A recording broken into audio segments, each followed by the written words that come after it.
garage time.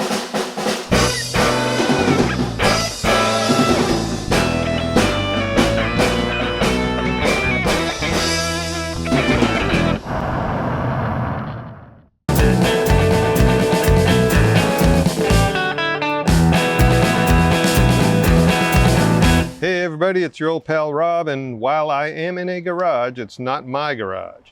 Rather, I'm standing in the Thompson Speedway garages at my first track day of the season, held last May 6th.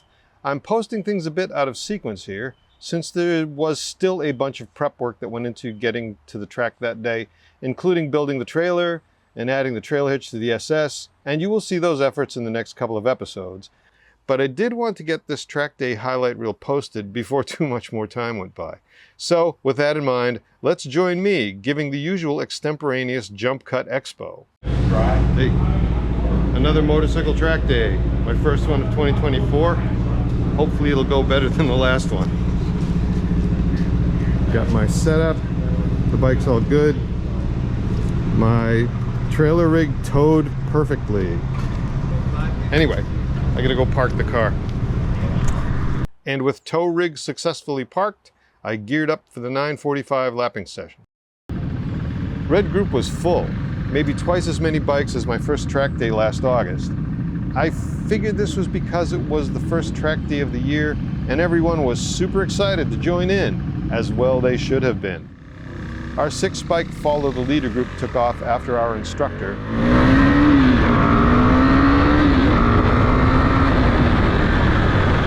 And one lap later, I took over the lead position.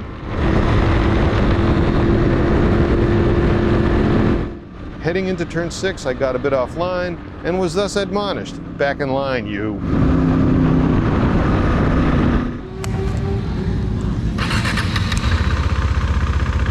Riding up to the grid, a theme begins to emerge, as we shall see.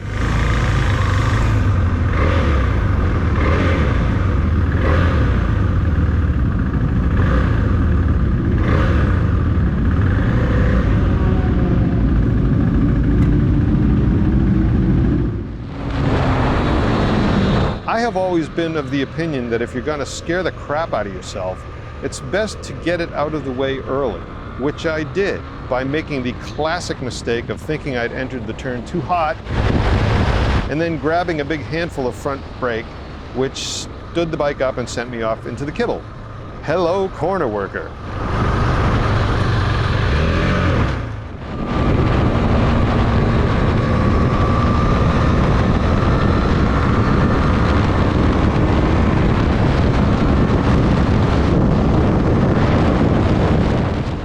Later on that session, I was pleased to find that the 43-tooth sprocket experiment worked. As I saw, there it is, 101 miles per hour on the speedometer.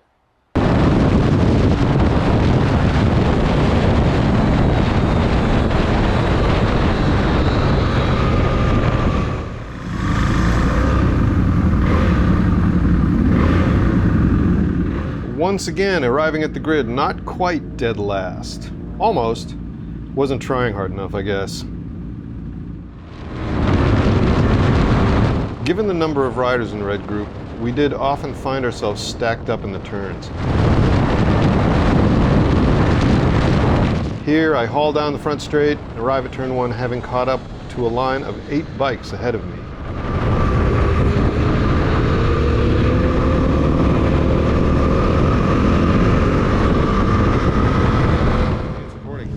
We're 3 sessions in, everything's going good. I'm remembering how to do this.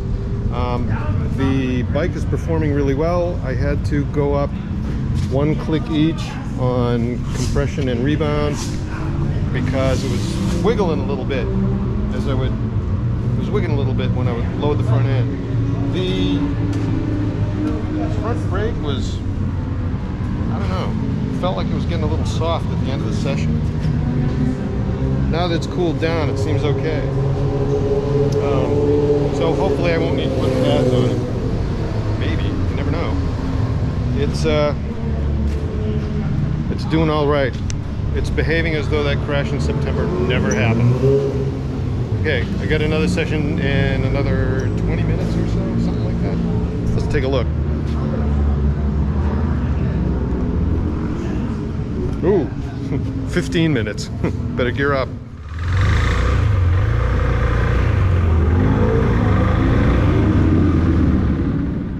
I tried a little harder this time and found myself brilliant. Another scary moment going through turn 6. I've got corner speed on the bike ahead and go up the inside thinking it's a clean pass, but then, whoa! Yes, F-bombs were thrown. A couple laps later, coming through turn 9 and over the crest onto the front straight, there goes an instructor.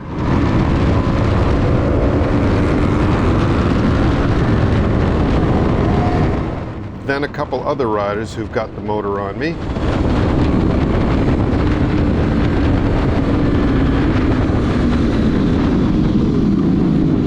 And then we all stack up at turn 1. Time to thread the needle.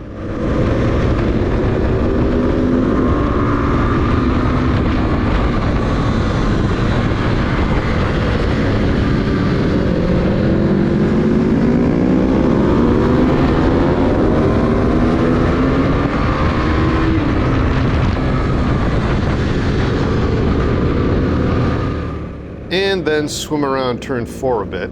I am still a bit of a noob after all. After lunch I was really feeling good. The Vit Pillon was running great, handling great, making me look almost like I knew what I was doing. For example,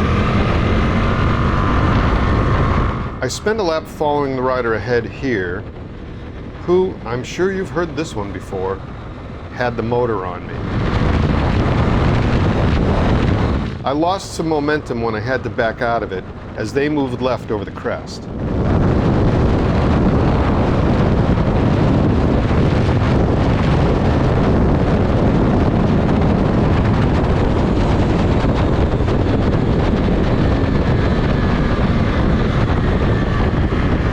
I caught up again at turn 1.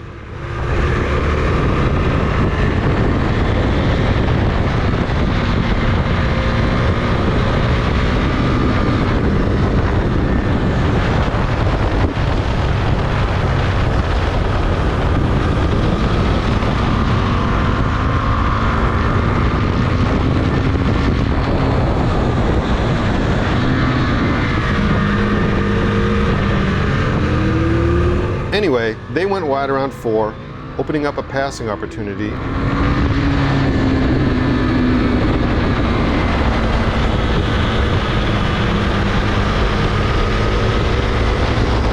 And I ran down through 5 to 6, catching up the next 3 bikes. Which was going great. And you'd see that if I hadn't tucked in so deep that I mashed the tank-mounted camera almost right down into the bodywork. But this turned out to reveal my favorite footage from the entire day. So I'm coming into 6, and there's a rider ahead who I'd been trying to get around since turn 3, but you can't really see anything. So let's take a look out back from under the fender, and whoa! Where'd that bike come from? Turns out, number 339 had been trying to get around me, just like I'd been trying to get past that bike which I passed going into 7, where we aren't supposed to pass. Oops, my bad. I blame the red mist.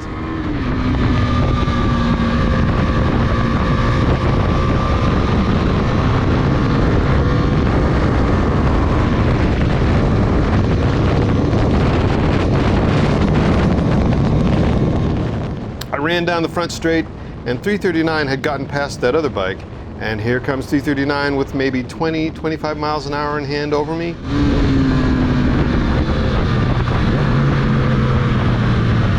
But I get to turn 1 first.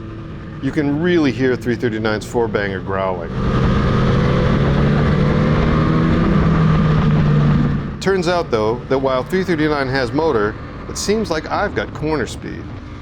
Remember, I have no idea that 339 is behind me, and once again, the Vit Pillon is making me look good. So let's just enjoy my brilliant riding.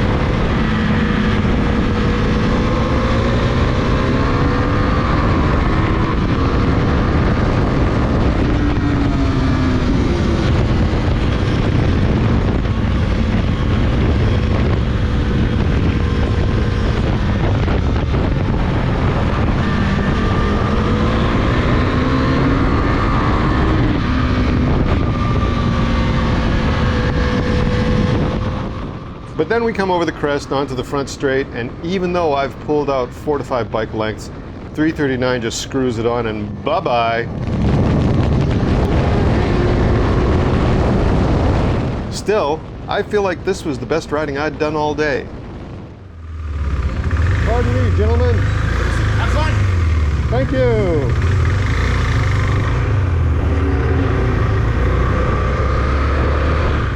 A few times during the day, other riders and staff had mentioned my September 25th crash and that they were glad I'd come through okay. In fact, on the grid for session 6... Oh yeah? Oh, yay! Cool! Just shrugged it off like nothing had happened. Up to the bike, I'm so pleased. Also, I didn't, endo it.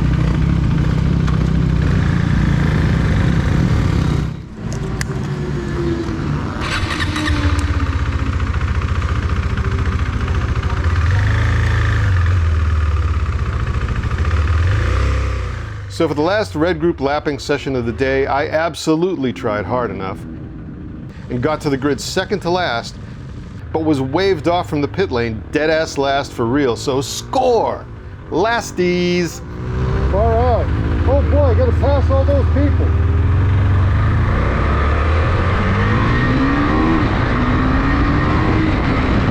Right here is why we are instructed to stay to the right leaving pit lane. There goes one of the instructors at full pace.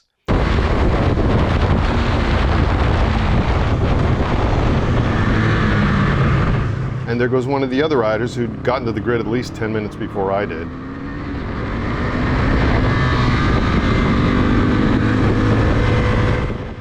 Track days aren't just for sporty bikes. The bike ahead of me here is a 90 Honda Nighthawk, bone stock, drum rear brake and everything, being ridden with verve and not giving up ground easily at all. If you want to come to a track day, I'm looking at you, Amy Cole. Just come do it and you'll have a blast. Trust me, I'm an expert.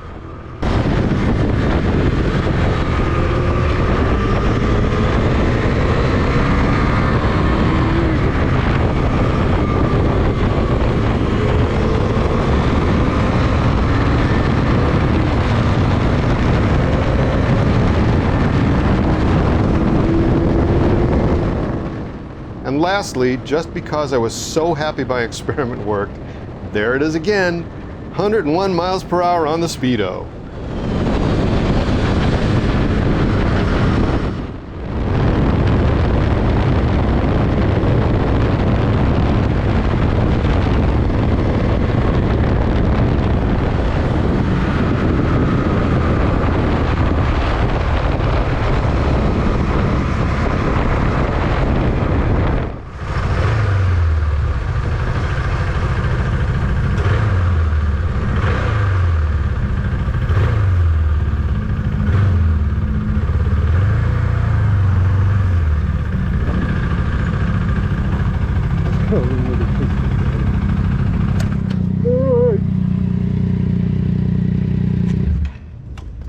Oh, dude, that was fun. Yep.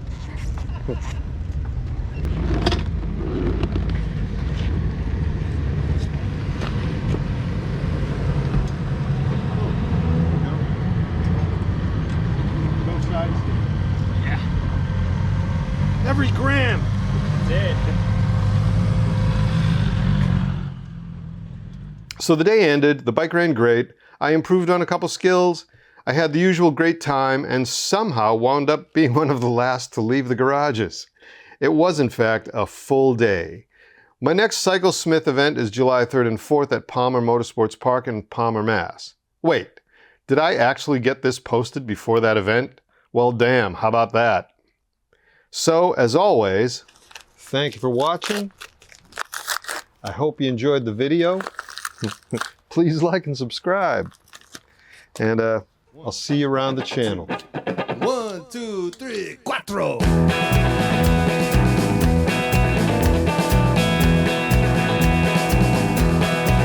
Well, my daddy, he raised stock cars a long, long time ago at New England's fastest quarter mile, good old Westboro Road. He and Mom would rally around in their MGTD, but they bought a Porsche 3